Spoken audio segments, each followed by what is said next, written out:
Shalom, salam sejahtera untuk kita semua. Saya Maria Magdalena Goba, mahasiswa PPG dalam jabatan gelombang pertama tahun 2023 dari kampus STK Santo Yakobus Maroke. Saya akan melaksanakan PPL saya yang kedua dengan mengajar agama Katolik di sekolah saya. Terima kasih, semoga bermanfaat. Baik, selamat pagi anak-anak.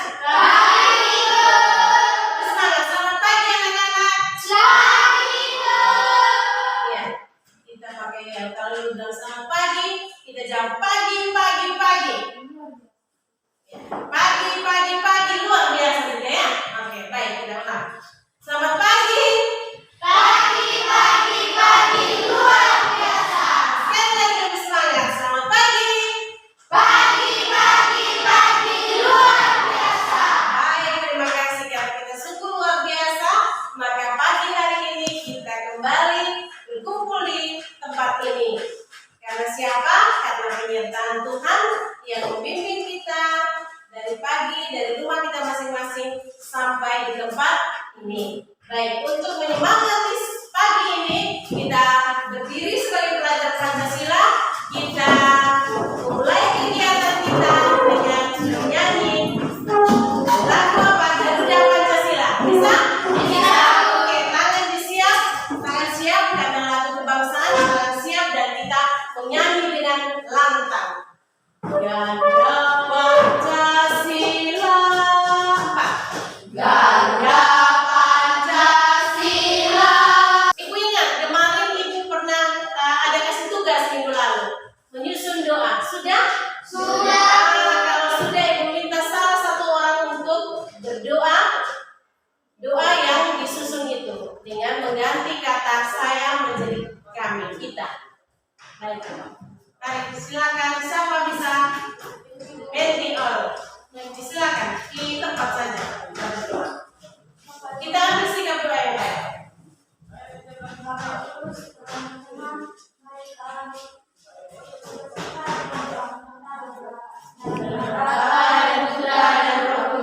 Amin. Siapa yang sudah mengerjakan tugas? Sudah semua bikin doa? Seperti yang kali lalu? Sudah semua? Oke, kalau sudah semua nanti sebentar dikumpulkan. Nanti ibu bisa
Lalu yang ini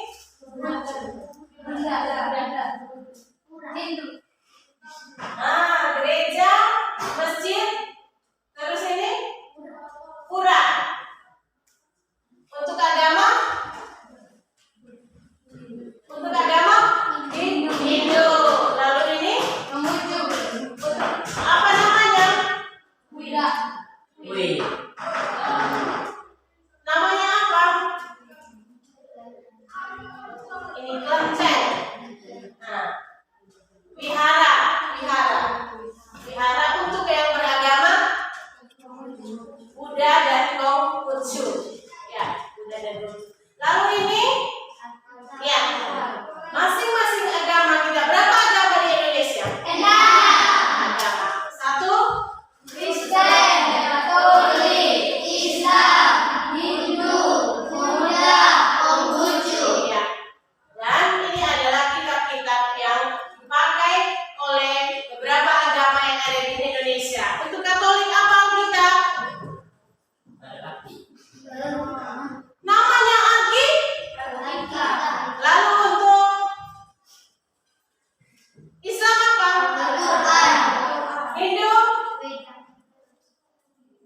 Hindu? Iya, beda. Untuk ini? Tripika? Iya. Ibu tanya. Menurutmu apa itu agama?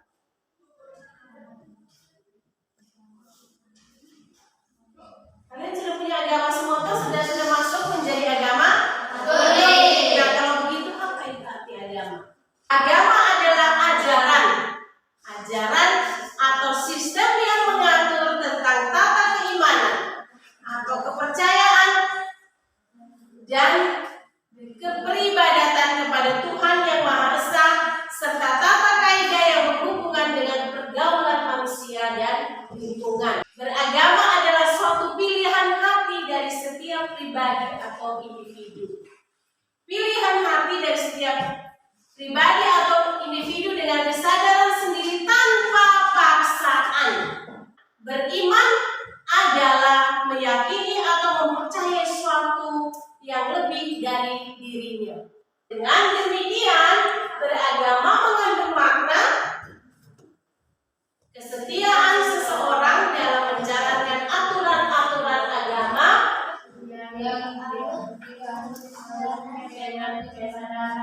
dan penuh tanggung jawab untuk mencapai kepuasan hati dan komitmen bersama dalam kelompok atau komunitas agama tersebut. 5 alasan mengapa orang hidup beragama. 1. Ya. Mengapa orang beragama? Yang pertama alasannya adalah menemukan jawaban. Seperti apa orang beragama menemukan jawaban? Nah, bisa dilihat di buku di situ, di buku siswa bisa dilihat.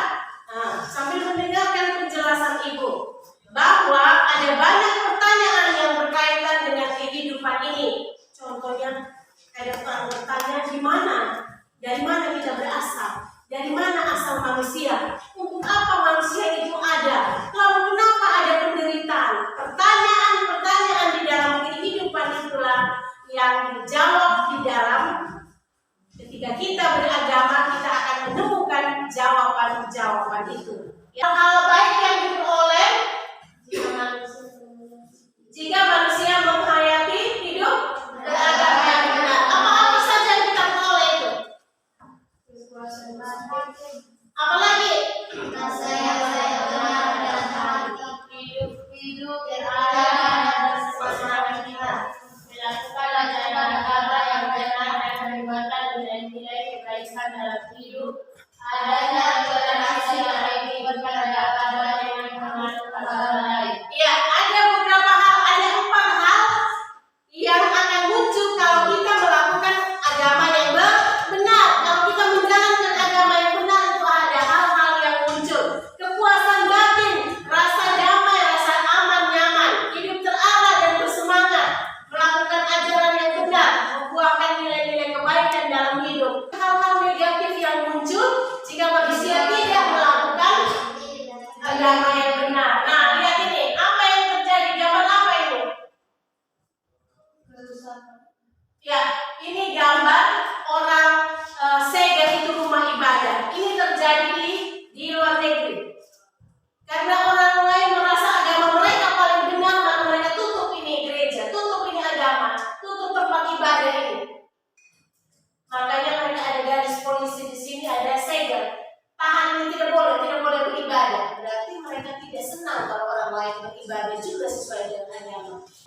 pengenal. Nah ini penting, kita di Sumba ini agama punya ada KTP saja atau tanda pengenal.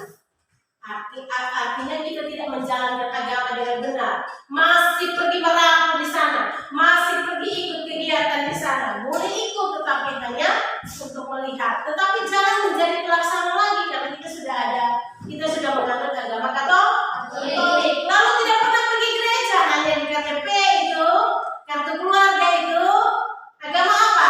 Katolik kami ini Katolik tulen ini. Tapi apa? Ditanya kemana gereja? Pergi gereja tidak? Banyak tak? Nah, banyak. Jangan ikut dengan orang tua karena mereka masih simpatisan. Tetapi Anda, anak-anak yang terkasih yang sudah masuk gereja itu harus datang gereja. Iya, Golden. Siapa Golden? Nah, jangan hanya utusan untuk mama saja. Engkau lagi, iya. Dan semua kita anak-anak perempuan hari Minggu datanglah ke gereja, ikuti kegiatan. Jadi agama itu melekat, menyatu dalam diri kita, menjadi suatu kebutuhan kita. Tidak hanya sebagai tanda pengenal, KTP, kartu tanda pengenal bahwa saya ini agama Katolik. Orang tanya, siapa yang lain? Kita agama Katolik. Kita ada gereja di mana? Kita lagi gereja di mana kita nih? Ya, tahu benar tidak? Benar. Setelah kita melihat semua tadi, kita akan buka kitab suci. Boleh buka kitab sucinya, nak? Ayo buka kitab sucinya, kita lihat Lukas bab 18 ayat 19 sampai 14. Ayo, sudah bisa?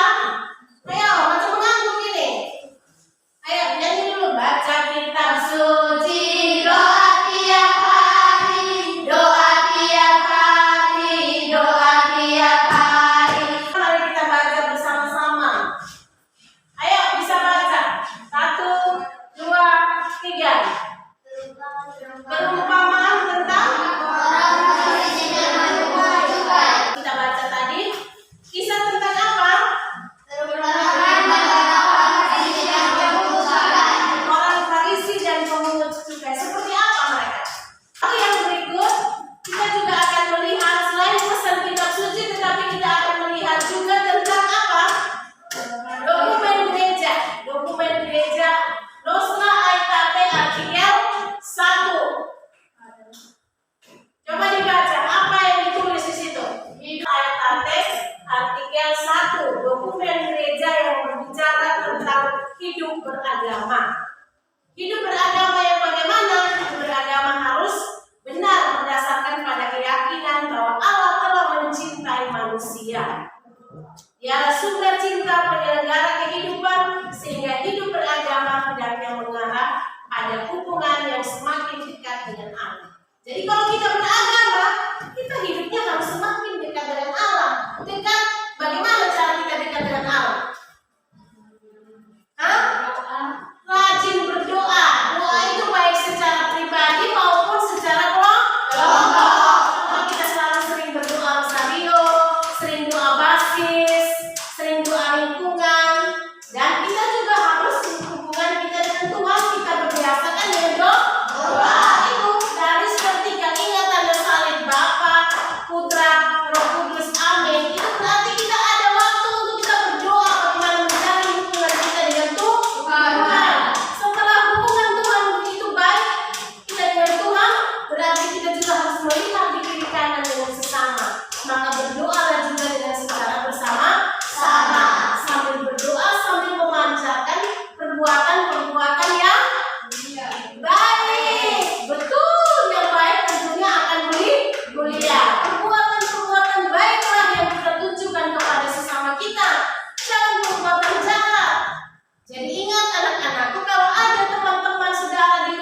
Kasihan mereka kasih tinggal anak istri mereka dan semua yang mereka miliki.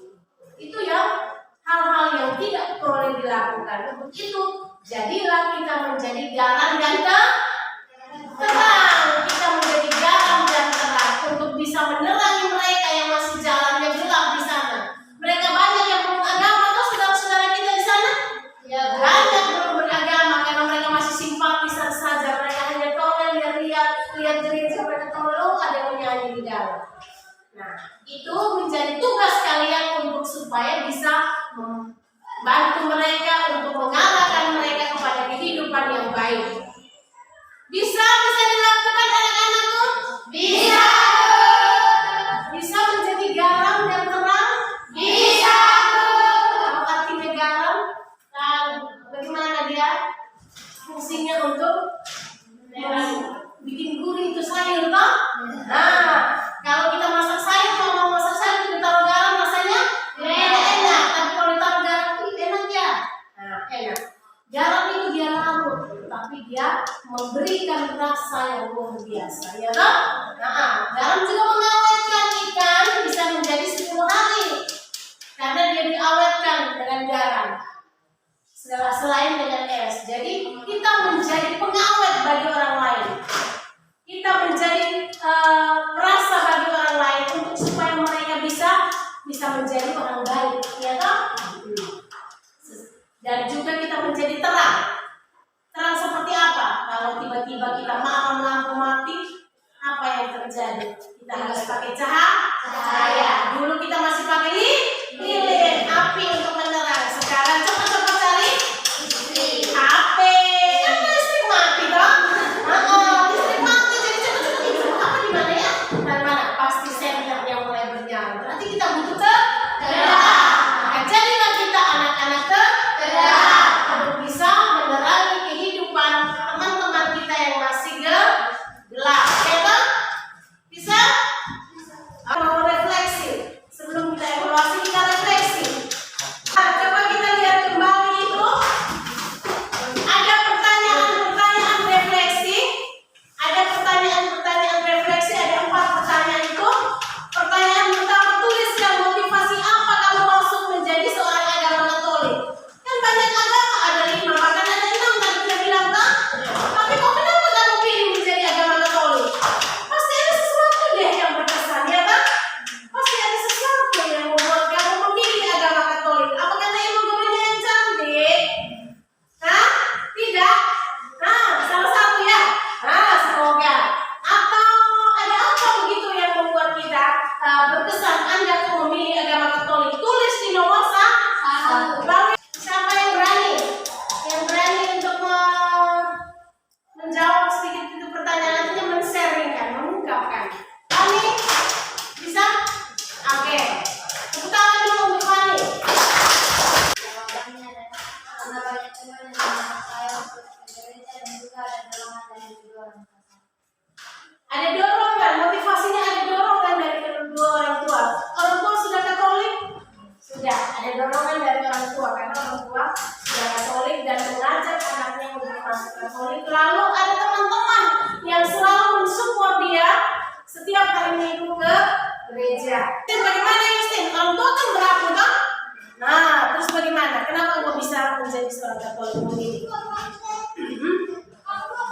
Kakaknya sudah lebih dulu Katolik, mengikuti kakak. Lalu bagaimana perasaanmu sekarang? Senang? Bahagia? Walaupun engkau belum dibaptisnya, belum dibaptis, belum komunitas, tepuk tangan. Baik, anak-anak itu pengalaman kita masing-masing sangat bervariasi. Bagaimana kita memiliki ketertarikan sendiri, kita memiliki rasa terpanggil di dalam hati dan jiwa kita untuk menjadi seorang Katolik. Semangat ya, harus lebih semangat menjadi seorang Katolik. Evaluasi, kita melihat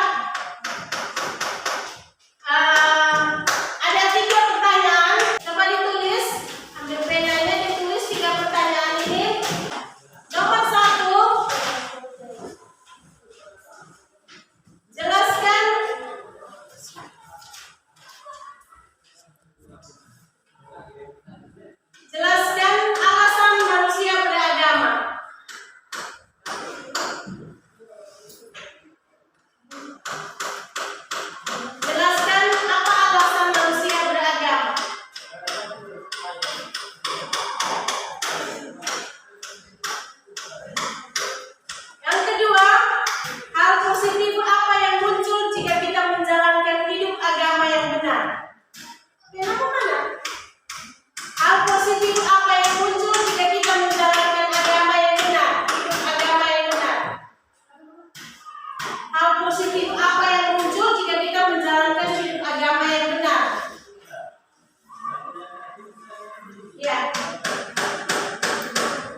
keluar